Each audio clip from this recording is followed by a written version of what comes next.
Hai Suara PPNS, this is your host, Arin. In this episode, edisi Disnatalis PPNS ke-34, we're gonna talking about the journey, get double degree, and the experience. Of course, aku nggak sendirian di sini dan akan ngobrol-ngobrol santai bersama salah satu mahasiswa PPNS yang mengikuti double degree. So, kita langsung saja welcome to Mbak Kintan. Hai Mbak Kintan, how are you today? Hi, I'm fine today. Oke, alhamdulillah. Semoga Mbak Kintan dan keluarga selalu diberikan kesehatan. Amin. Nah, sebelum berbincang-bincang mengenai semua hal tentang apa itu double degree, saya persilakan untuk Mbak Kintan memperkenalkan diri semenarik mungkin. Silakan Mbak. Hai semuanya, saya Kintan dari jurusan Teknik Desain dan Manufaktur alumni PPNS angkatan 2016 yang join program double degree di Kunsan National University jurusan Naval Architecture and Ocean Engineering tahun 2019. Oke, salam kenal ya Mbak Kintan. Nah, Mbak Kintan ini kan salah satu mahasiswa PPNS yang mengikuti double degree. Bisa diceritain dong Mbak, persiapan apa saja yang Mbak persiapkan di awal saat mengikuti double degree? Silakan Mbak. Jadi pertama tahu program double degree itu dari International Office PPNS. Nah, pertama itu datang kayak ke acara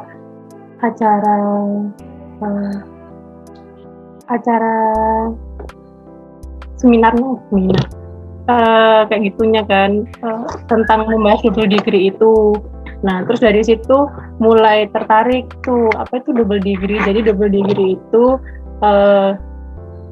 gelar ganda yang bisa kita dapatkan ketika kita berkuliah 2 tahun di PPNS dan 2 tahun di Korea, seperti itu. Nah, terus apa aja yang perlu disiapin? Tentunya yang pertama itu bahasa Korea. Jadi dulu itu aku sama teman-teman join les bahasa Korea di IO International Office-nya PPNS selama kurang lebih 1 tahun buat mempersiapin tes topik yang menjadi persyaratan double degree nantinya gitu. Terus selain itu juga mempersiapkan dokumen-dokumen yang diperlukan, contohnya transkrip nilai semester 1 sampai semester 4, expected graduation, motivation letter, dokumen pribadi lainnya seperti KK, KTP, paspor, kayak gitu. Dan setelah itu kita harus mendapatkan sertifikat topik terlebih dahulu. Nah, pas itu ada tesnya itu di Jogja, Bali, dan Jakarta. Dan aku memutuskan sama teman-teman buat tes di Jogja pas itu. Jadi buat dapetin sertifikat topik itu kita tes dan ternyata hasilnya itu gagal. Jadi kita belum dapat sertifikat itu. Terus gimana nih gitu kan, masa nggak berangkat gitu. Terus coba cari cara lain, ternyata ada program student exchange di Kunsan National University itu. Terus kita memutuskan buat berangkat dan ikut student exchange dulu. Ya sebenarnya nekat juga sih kalau ikut student exchange itu, soalnya kalau ikut student exchange kan pilihannya dapat topik atau enggak. Kalau enggak ya kita pulang ke Indo, kalau dapat ya kita lanjut kuliah di situ kan. Akhirnya kita ya udah modal nekat gitu. Terus habis itu udah berangkat dan untungnya kita student exchange selama 6 bulan itu kita dapat topik sertifikat itu semuanya yang di sini, yang kami berangkat anak 4 itu dapat semua, alhamdulillahnya. Terus masuk jurusan itu. Jadi ya lumayan panjang gitu ceritanya. Jadi ya yang awalnya 2 tahun jadi kita agak nambah gitu, 2 tahun sama 2 tahun setengah gitu, nggak apa-apa kan ya, yang penting masuk kuliah gitu, yang penting ya kayak gitu. Ya, oke. Banyak juga ya Mbak ternyata persiapannya. Kan waktu di awal itu pasti ada seleksiannya gitu ya Mbak. Nah, bisa diceritain dong Mbak sistem dan mekanismenya itu seperti apa seleksian double degree ini? Kalau dari PPNS-nya sih semuanya bisa ikut ya, dengan persyaratan IPK, nilai IPK itu nggak boleh kurang dari 3. Terus selain itu juga persyaratan bahasa itu tadi. Nah, kalau tergantung jurusannya juga, kalau misalnya jurusan yang mau aku masukin itu minimal itu topik 1 level 2. Nah, itu ada juga jurusan yang kayak teknik mesin, itu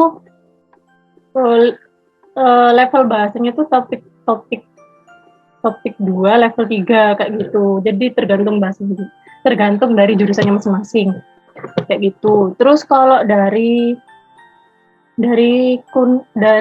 kunsannya itu setelah kita udah nih punya sertifikat bahasa, terus yang kemudian yang dilihat lagi relate nggak sama jurusan yang sebelumnya kayak gitu. Kemungkinan besar masuknya sih dari situ. Jadi harus enggaknya itu ya minimal ada pelajaran yang pernah kita pelajarin dan nyambung gitu ke jurusan yang setelahnya yang mau dipilih itu kayak gitu. Sebenarnya nggak ada persyaratan yang gimana sih, soalnya kan PPNS sama Kunsan itu sudah punya program kerjasama. Jadi ya itu tadi cuman nilai sama bahasa aja. Ya, oke. Sekarang lanjut ke pengalamannya Mbak ketika itu double degree di negara luar. Apa saja pengalamannya? Gimana temennya? Atau suasananya gimana gitu Mbak? Bisa diceritain? Sebenarnya di Indonesia sama di Korea itu kalau sistem kuliahnya sih sama ya. Jadi kayak ada UTS, UAS itu sama. Yang beda itu dari sistem penilaiannya. Kalau di Indonesia itu skalanya itu sampai nilainya 4, kalau di Kunsan di Korea itu 4,5, nilai yang tentang yang terbesarnya kayak gitu. Yang pertama. Terus kalau masalah kayak pengajarannya sih sama kayak gitu. Nanti juga ada UTS, UAS juga sama kayak gitu. Yang membedakan cuman bahasa yang digunakan di sini itu full bahasa Korea. Jadi jangan harap gitu ya kalau dosennya itu pakai bahasa Inggris atau bahasa apa yang lain, apalagi bahasa Indonesia kan nggak mungkin banget ya kan. Jadi ya itu, jadi ya kita harus kayak belajarnya harus lebih gitu daripada di Indonesia. Misal di Indonesia itu kayak kebut semalam gitu ya, besok UTS, sekarang baru belajar gitu. Tapi kalau di Korea nggak bisa kayak gitu. Jadi setiap habis pelajaran tuh aku sama teman-teman tuh ya udah mengulangin pelajaran itu tadi sambil diartiin ke bahasa Inggris biar kita lebih paham kayak gitu. Terus kalau teman-temannya sih sebenarnya aku lebih suka punya teman-teman kuliah di Indonesia ya. Soalnya teman-teman di Indonesia tuh orang-orangnya tuh kayak kompak terus sama teman lain itu kayak saling bantu, saling ngajarin kayak gitu. Sedangkan di Korea itu orang-orangnya tuh individualis. Jadi kita tuh sebagai orang asing di sini kayak nggak ngerti bahasanya, mau tanya siapa juga ya udah dipelajarin sendiri. Soalnya mereka tuh orangnya kayak ya udah bodo amat gitu, kamu masih kayak orang asing gitu ya, nggak peduli mereka itu. Jadi ya udah, jadi ya harus struggle-nya di situ sih, belajar lebih giat kayak gitu. Terus kalau yang lain sih misalnya kegiatan-kegiatan yang pernah aku ikutin itu selama jadi mahasiswa di sini itu aku pernah ikut jadi student ambassador Kunsan ya, alhamdulillahnya kepilih gitu, pertama kali orang asing yang diterima. Jadi kayak ya bersyukur banget sih kayak gitu diberi kesempatan dan punya pengalaman di sini kayak gitu. Terus selain itu juga pernah ikut student ambassador Shopee Korea, itu pernah juga. Selain itu sama ikut Gunsan Youth Support. Jadi acara itu tuh kayak mensupport anak-anak Gunsan yang biar lebih kreatif, biar lebih produktif.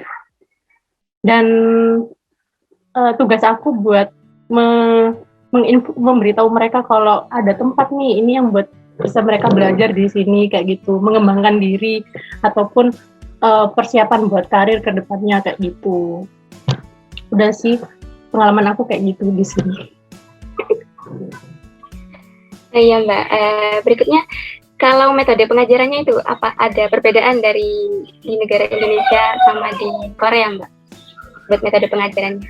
Pengajarannya sih sama juga ya, jadi kayak dosennya jelasin terus nanti habis itu kita dengerin kayak gitu, terus sama sih sebenarnya, cuman ya tadi dari bahasa sama rentang nilainya aja ya, jadi kayak kerasa banget gitu kalau misalnya kalau misalnya di sini itu misal kayak sekelas itu ada yang nilainya misalnya 90 semua gitu, tapi nggak mungkin semua anak itu dapat A- gitu, nggak mungkin. Jadi kayak pasti ada kayak minimal dari jumlah kelas itu yang bikin kayak akhirnya nilai kita bisa jadi B+ gitu, karena tadi itu nilainya sama kayak gitu kan, jadi dari faktor apa gitu kayak gitu.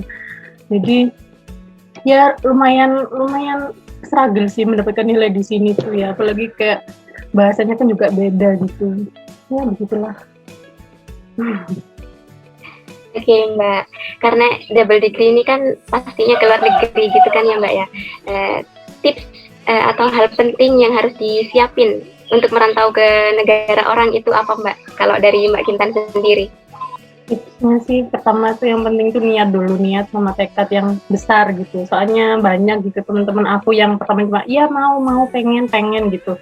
Udah daftar les sampai 20 orang, tapi yang berjuang sampai akhir itu cuma 4 ya kan. Berarti kan dari situ kan bisa dilihat kayak ya ternyata emang nggak segampang itu gitu kan perjuangannya gitu. Soalnya ya selain kita kuliah di PPNS, tapi kita juga les, kita juga organisasi, kita juga ikut acara gini gitu kan. Jadi ya lumayan kalau orang Korea itu lumayan himdero gitu, lumayan capek gitu. Soalnya ya kita di persiapannya kan banyak gitu. Terus ya itu tadi kayak harus tekun belajar bahasa itu juga susah ya.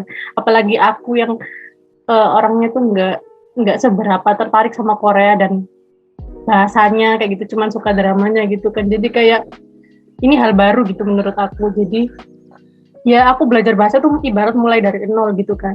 Berbeda sama teman-teman aku yang emang suka sama Korea kayak gitu dari awal kayak gitu.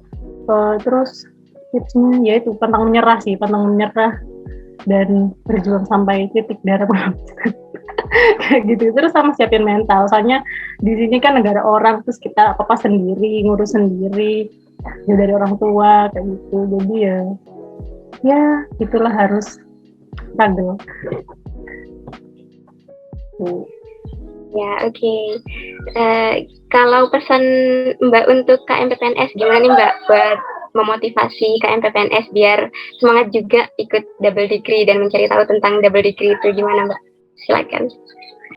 Buat mahasiswa PPNS sebenarnya gimana pun kalian belajar itu intinya harus ya gimana pun belajar itu sebenarnya sama aja ya kan, tergantung kitanya yang harus bisa mengembangkan diri kayak gimana kayak gitu. Jadinya ya misalnya punya cita-cita atau misal lanjut S2 ke luar negeri, yang penting itu keinginan sama usaha itu harus seimbang kayak gitu kan. Jadi nggak cuman kayak cuman pengen aja tapi usahanya nol kayak gitu kan. Jadi ya gitu sih. Terus sebagai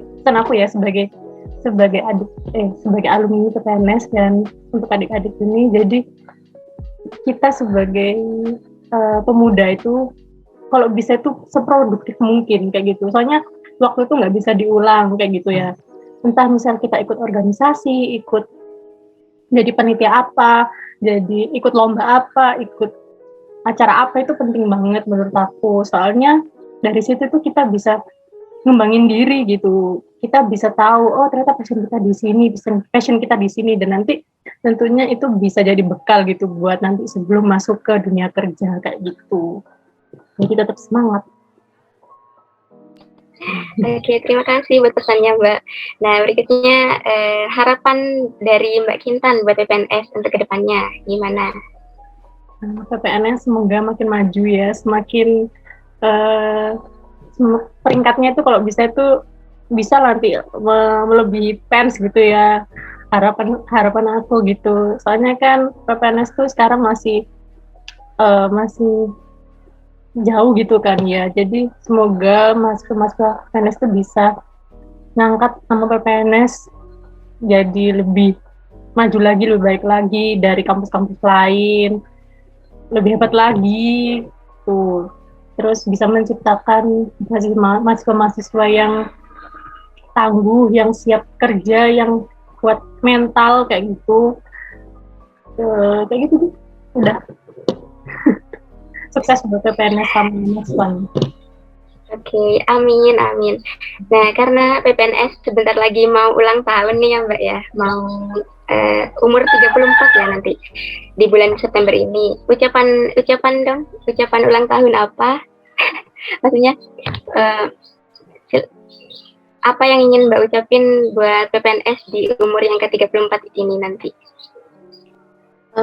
Di umur PPNS yang ke-34 ini nantinya semoga PPNS semakin jaya, semakin maju, semakin besar namanya, semakin dikenal banyak orang. Jadi orang tuh nggak kayak gimana sih PPNS itu, di mana sih PPNS itu, yang tahu gitu. Nih kampus perkapalan nih gitu kan, Surabaya nih gitu. Jadi lebih dikenal gitu namanya. Terus lebih ya kok bisa mahasiswa-mahasiswanya tuh bisa melalang buana gitu di dunia entah mau lanjut S2, S3, membawa nama harum PPNS lebih baik lagi kayak gitu. Dan nanti ada yang bisa memilih berkarir juga bisa jadi jadi alumni yang membanggakan lah kayak gitu. Jadi ya itu selamat ulang tahun PPNS yang ke-34 dari aku alumni 2016. Semoga sukses. Amin, amin. Oke, terima kasih Mbak Kintan. Karena tadi kita sudah berbincang-bincang, so berbagai hal tentang double degree seperti persiapan apa saja yang dibutuhkan, kemudian sistem dan mekanisme apa saja untuk seleksian di double degree ini, serta pengalaman-pengalaman Mbak Kintan selama mengikuti double degree. Okay, for the last, I want to say thank you so much buat Mbak Kintan udah mau sharing-sharing ceritanya di sini.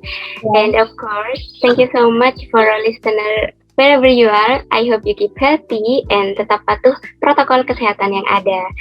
See you in the next episode. Bye.